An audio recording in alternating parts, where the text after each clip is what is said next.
thinking. Leave that on record spinning. You feel the rhythm going. Legs ain't got time to lay low.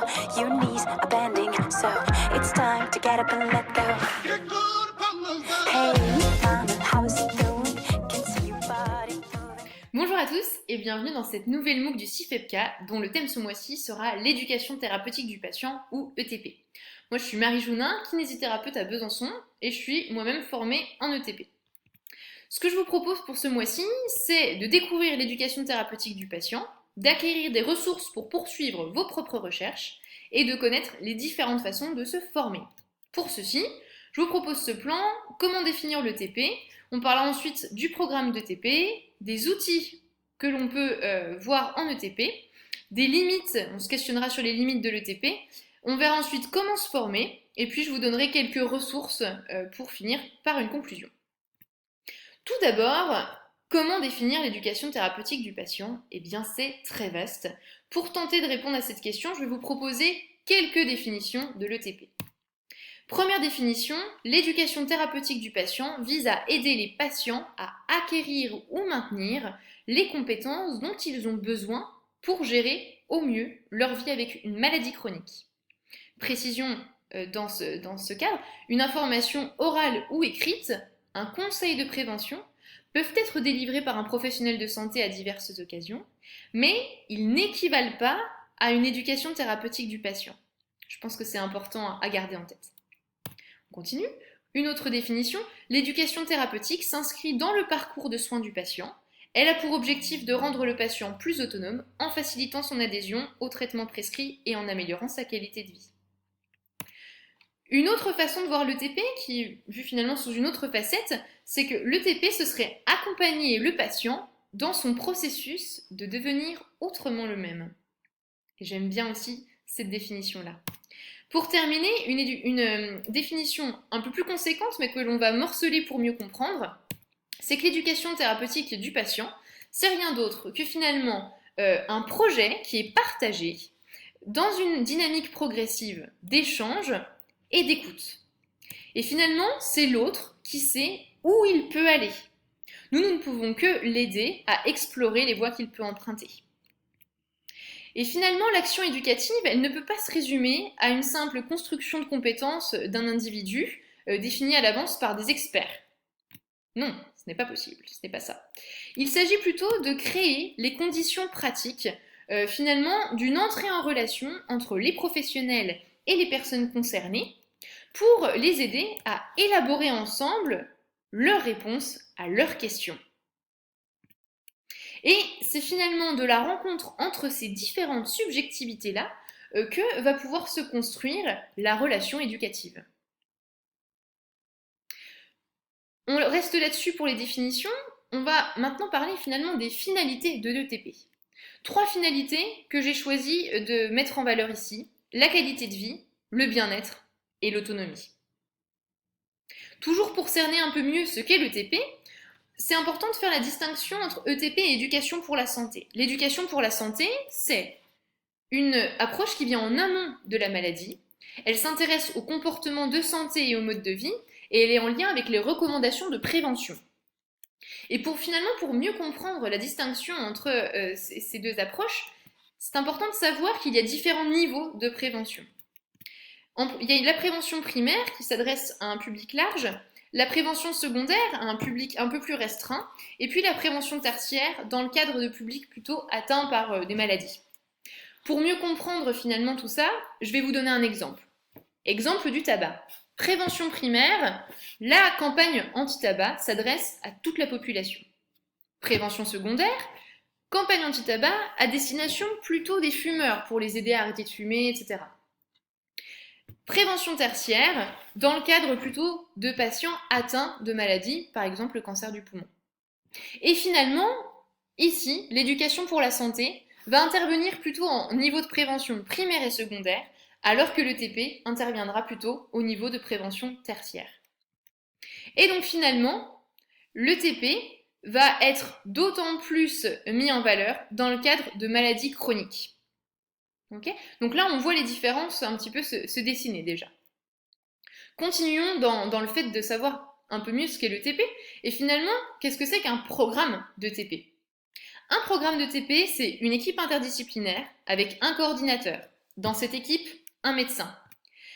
Ce programme est déterminé par un cadre législatif, c'est-à-dire qu'un dossier doit être validé en lien avec le cadre posé par la Haute Autorité de Santé, et seulement après validation, on peut parler de la création d'un programme. Dans ce programme, 4 étapes. Première étape du programme, établir un diagnostic éducatif, qu'on appelle aussi bilan éducatif partagé. Cette étape, c'est l'étape de la rencontre.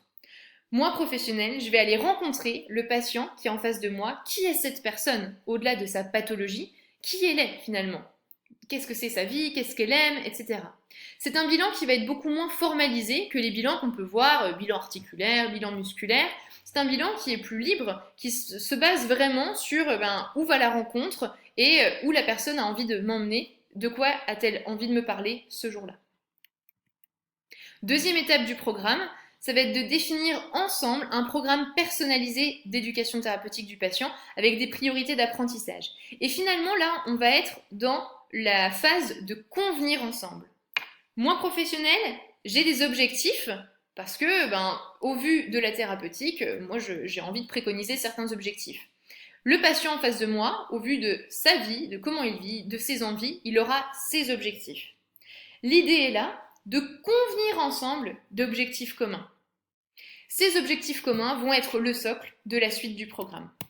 Suite du programme qui correspond à planifier et mettre en œuvre les séances de TP, séances qui vont être individuelles et ou collectives, et qui seront toujours en résonance avec les objectifs convenus au préalable. Troisième étape du programme, réaliser une évaluation des compétences acquises et du déroulement du programme. Cette fois, on va le faire en individuel avec notre patient. Et suite à cette étape-là, on va pouvoir revenir ou non à l'étape de on convient ensemble de nouveaux objectifs et éventuellement on réenchaîne sur de nouvelles séances, etc., etc. Voici pour le programme. Maintenant, quels outils utilise-t-on en ETP? Premier outil, qui est assez fondamental, je trouve, on peut appeler l'éducatitude, finalement la réflexion quant à notre place dans la relation de soins, avec finalement un patient qui va être acteur au centre du système de soins. Moi, comment je me vois en tant que professionnel de santé? Et comment je vois cette personne-là qui est en face de moi dans cette relation de soins et dans ce parcours qu'on va cheminer ensemble dans le soin. Et finalement, cette vision assez égalitaire, on a chacun notre place et on est chacun là pour se faire entendre et c'est ensemble qu'on va réussir à faire quelque chose, ça c'est peut-être la base de l'ETP. Toujours dans cette même dynamique, cette même logique, l'écoute active va nous permettre d'aller encore une fois à la rencontre de l'autre et d'accepter qu'on a tous nos propres lunettes. D'accord ? Je vois la vie avec mes propres lunettes parce que j'ai mes représentations, mon vécu, qui fait que je me suis forgé ces propres lunettes-là. Et on a tous chacun notre paire de lunettes. L'écoute active, c'est le fait d'essayer de voir un petit peu les choses avec les lunettes de la personne en face de nous, ou en tout cas d'accepter que nous n'avons pas les mêmes lunettes et que ça va forcément jouer. On va aussi utiliser tout ce qui est questionnement, des questions ouvertes, pour finalement vraiment cibler ce qu'est l'autre en face et où il en est dans son cheminement, où il en est dans sa vie, pour vraiment pouvoir aller au cœur de la relation et pour vraiment pouvoir être pertinent sur ce qu'on peut proposer à l'autre. Ce questionnement avec les questions ouvertes est également développé dans la MOOC sur l'entretien motivationnel. Vous verrez qu'au fur et à mesure du développement des outils de TP, il y a beaucoup de liens qui peuvent être faits entre les outils de TP et ce qu'on vous a présenté en entretien motivationnel. Je vous laisserai découvrir ça si ce n'est déjà fait. La reformulation va également nous permettre, encore une fois, d'être vraiment dans une coordination et puis une synchronisation entre la personne qui est en face de nous et ce qu'on peut en percevoir. Le patient qui va être avec moi va pouvoir me dire des choses. Et moi, je vais utiliser la reformulation pour être sûr que l'on parle bien des mêmes contenus, que j'ai bien cerné ce que voulait me faire passer la personne. Si c'est le cas, suite à ma reformulation, elle me dira « bah oui, c'est bien ça ». Si ce n'est pas le cas, elle pourra reformuler à son tour pour que l'on cerne bien les choses de la même façon. Et enfin, le fait de faire des synthèses régulièrement va encore une fois nous permettre d'être sûr qu'on est bien en cohérence l'un avec l'autre. En éducation thérapeutique, on va pouvoir prendre en compte les émotions, ce qui va vraiment permettre de créer un socle, une base à la relation et donc aux soins derrière.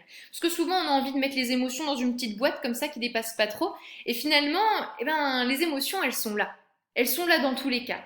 Le fait de reconnaître les émotions, de dire ah bah oui, bah là je me sens plutôt triste, ce que j'entends, y compris les nôtres, hein, si mon patient va faire émaner des choses qui vont moi provoquer des émotions en moi, et ben à ce moment-là, ce sera toujours intéressant de le dire. Au contraire, ça pourra enrichir cette relation et pouvoir nous donner plus d'éléments sur la suite. Donc mes émotions et celles du patient sont à reconnaître. Par rapport à tout ce qui est présupposé, préjugé, il va être intéressant d'accepter qu'on a tous des présupposés. Les présupposés, c'est les premières idées qui vont me venir quand je vais rencontrer quelqu'un. On en a toujours, et ça c'est bien normal. Simplement, les présupposés ont parfois tendance à se rigidifier et devenir des préjugés. Là, par contre, on va éviter de tomber dans les préjugés, c'est-à-dire de reconnaître nos présupposés, mais de toujours être dans la dynamique où ces présupposés sont mouvants. Ils peuvent évoluer, je pense quelque chose d'une personne, au fur et à mesure de la relation, ça va sûrement changer, ça peut changer. Ça, c'est important de l'avoir toujours à l'esprit et de privilégier ça. L'empathie va permettre également de nourrir la relation et de pouvoir, encore une fois, donner des éléments dans ce qu'on peut proposer à l'autre. L'empathie, c'est, je dirais avant tout, une qualité de présence. C'est répondre à la question, qu'est-ce qui se passe actuellement pour la personne qui se trouve en face de moi, en fait? Ou en tout cas, c'est se la poser. Et puis, à travers l'empathie, on va être dans l'écoute des sentiments et des besoins de la personne en face de nous, qui vont encore une fois nourrir ce qu'on va pouvoir proposer, ce qu'on va construire ensemble. Des limites de l'ETP, oui, est-ce que finalement le temps ne serait pas une limite? Ça prend du temps de pouvoir communiquer de cette façon, d'établir des programmes, etc. Ça prend du temps. Le coût, oui, parce que ça prend du temps, ça coûte des sous. C'est pas toujours évident de se faire subventionner, donc le coût peut être éventuellement une limite. Le côté humain, avec le fait qu'on soit pas toujours très disponible, parce que ça peut-être nous pousse un petit peu dans nos retranchements, d'aller autant vers l'autre. Et il y a des fois où nous, professionnels, la personne en face de nous, on n'est pas toujours disponible, et ça peut arriver. Et puis enfin, la limite de la formation, oui, parce que pour pouvoir notamment faire partie de programmes d'éducation thérapeutique, il faut se former, et ça peut être un frein éventuellement pour certains. Ça, c'est des limites qui sont importantes à soulever. Je n'ai pas de réponse particulière à tout ça. C'est important de se poser la question.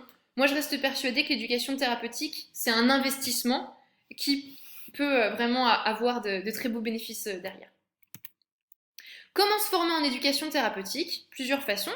La formation 40 heures, qui est accessible pour les libéraux et les salariés. Le diplôme universitaire, qui est un petit peu plus enrichi.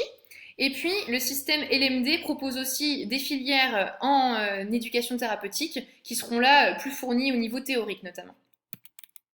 Je vous propose quelques ressources si vous souhaitez aller creuser par vous-même ailleurs.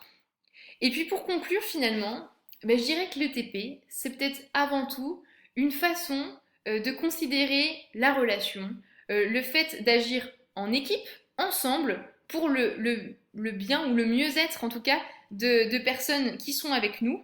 Et au-delà de ça, c'est aussi une philosophie qui fait que on va dans la démarche de tendre la main vers l'autre, d'accepter ce qu'est l'autre et de l'inviter à marcher à son rythme vers nous pour qu'ensemble on puisse construire des choses.